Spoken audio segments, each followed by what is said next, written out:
Motion de soutien au Mali, appel au boycott de la France. Soutien total au Mali contre les ennemis de l'Afrique. Debout vaillant peuple africain. Debout, Afrique des peuples, oubliez vos dirigeants émasculés par la France et réduits à la servitude. L'ennemi, nous le connaissons, c'est la France et ses pantins locaux de la France-Afrique dont le plus servile et le plus cruel est Alassane Dramane Ouattara, l'apatride imposée à la Côte d'Ivoire par les bombes françaises, pour piller la Côte d'Ivoire et déstabiliser la sous-région ouest africaine. Le récent attentat contre le camp de Kahati, au Mali, participe de ces actes de déstabilisation.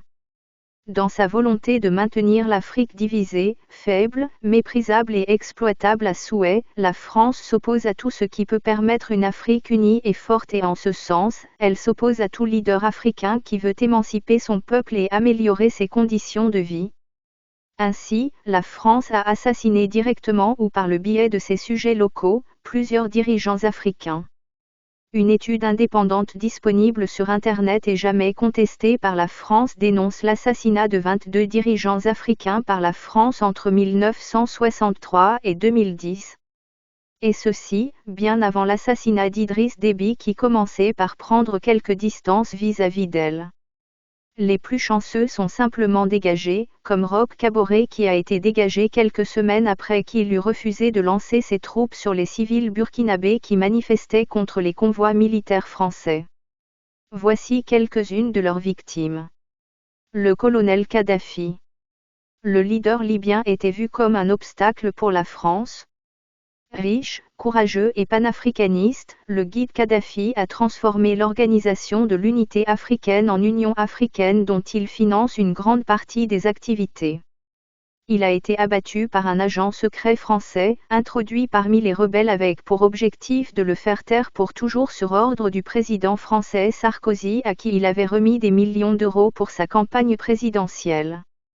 Le président Gbagbo de la Côte d'Ivoire a eu la vie sauve mais les nombreuses bombes de l'armée française sur son palais où il se trouvait avec toute sa famille et ses proches ont anéanti plusieurs jeunes étudiants aux mains nues partis se constituer en bouclier humain pour sa protection. L'un des plus grands crimes de la France reste le génocide du Rwanda. La France a formé et soutenu des extrémistes Hutus qui ont massacré en 3 mois près d'1 million de Tutsis au Rwanda. Les contingents de l'ONU et l'armée française sur place ont eu pour mission essentielle la protection des assassins et leur exfiltration. L'assassinat de Kadhafi et l'attentat contre Gbagbo sont la continuation de la politique française en Afrique suivant une longue liste d'assassinats et de déstabilisation, la liste est effroyable. Sylvanus Olympio, premier président du Togo, qui voulait déclarer sa sortie du franc colonial français en Afrique, franc CFA. Thomas Sankara, jeune président du Burkina Faso, qui dénonça la mainmise de la France sur ses ex-colonies d'Afrique noire. Merin Gouabi, jeune président du Congo-Brazzaville qui voulait une meilleure part du pétrole produit dans son pays. Patrice Lumumba, premier ministre de la République démocratique du Congo, qui voulait une indépendance réelle et non factice de son pays. Ruben Nyobé, héros de l'indépendance du Cameroun. Barthélemy Boganda dont l'avion fut saboté et s'écrasa, tuant tous les occupants, juste avant sa prise de fonction de président de la République centrafricaine. Biaka Boda, politicien ivoirien. Richard Ratzimandrava, président de Madagascar. François Garta Tombalbay, président du Tchad. Ahmed Abdallah, président des Comores. Melchior Ndadaye, président du Burundi. Cyprien Ntaryamira, président du Burundi. Juvenal Habyarimana, président du Rwanda. Ibrahim Baré Menassara, président du Niger.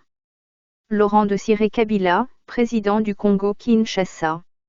Félix Moumi, leader camerounais.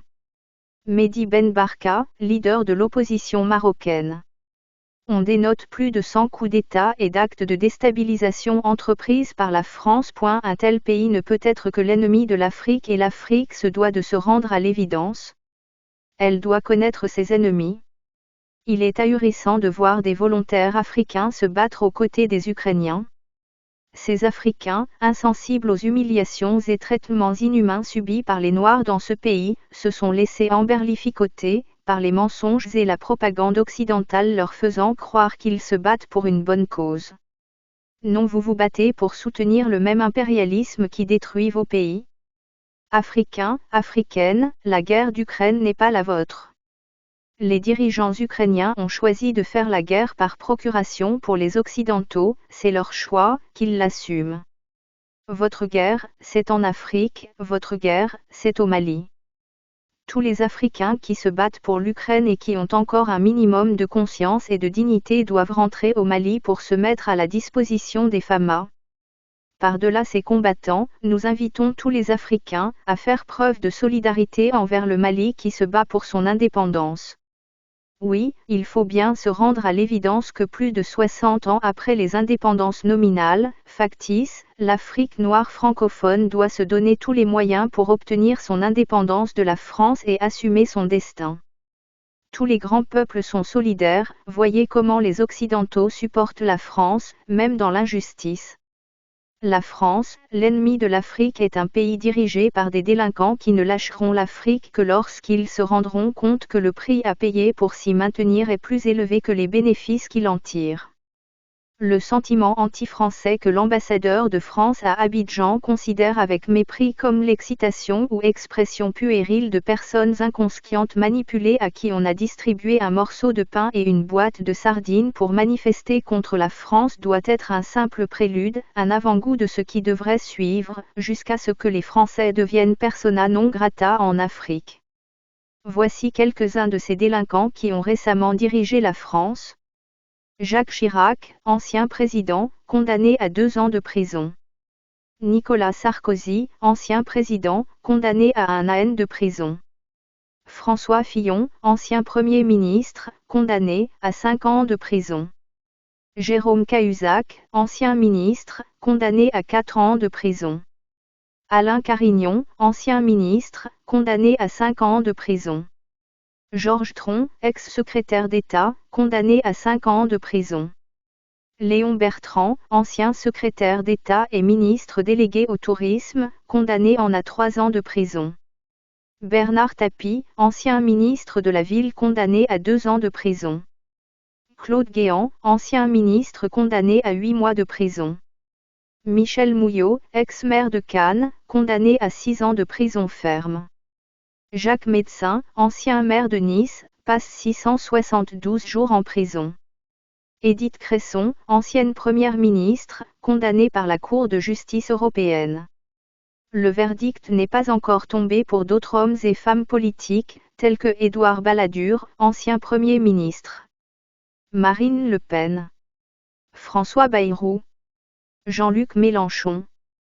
L'infâme Michel Alliot-Marie. Et l'ignoble Yves Le Drian. Ce sont ces délinquants qui imposent des malfrats à la tête des États africains. Africains, ne les laissons pas assassiner Assimi Goïta et ses compagnons comme ils l'ont fait pour Kadhafi, Sankara, Lumumba et tant d'autres valeureux fils de l'Afrique. Ne laissons pas la France continuer d'assassiner les plus valeureux de nos frères. Réveillons-nous, car le combat du Mali est le nôtre, celui de tous les Africains dignes. Il faut envoyer un message fort à la France, par le boycott. Commençons par Air France, cette compagnie fait 40% de ses bénéfices mondiaux en Afrique, avec seulement 5% des vols. Souvenez-vous, il y a juste quelques mois, dans son bras de fer avec Bamako, elle n'a pas pu tenir plus d'1 mois. Les Africains n'ont pas besoin d'Air France pour voyager, il y a pléthore de compagnies qui desservent l'Afrique. Si les Africains boycottent Air France, cela fera suffisamment de dommages, à coup sûr, la faillite, pour amener la France à réfléchir sur ses relations avec le continent africain. Vive l'Afrique libre, vive le Mali. Que Dieu Tout-Puissant bénisse le Mali.